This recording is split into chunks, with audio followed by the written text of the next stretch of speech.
sitting on the airplane. I got a transcript of some questions President Trump was asked at the White House today about what I would call Margarita Gate.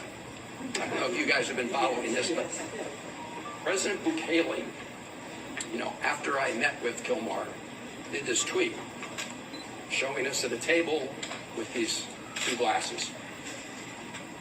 So here's what happened. When I first sat down with Kilmar, we just had glasses of water on the table. I think maybe some coffee.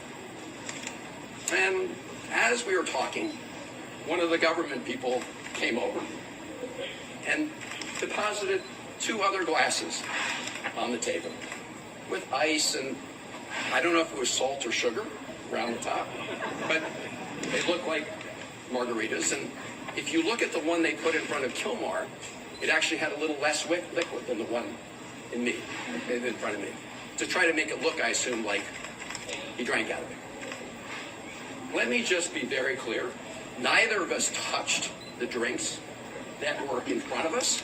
And if you want to play a little Sherlock Holmes, I'll tell you how you can know that. So if you look at the video or the picture I sent out from the beginning of our meeting, you'll see there are no glasses on the table. So you'll see in later videos they are on the table.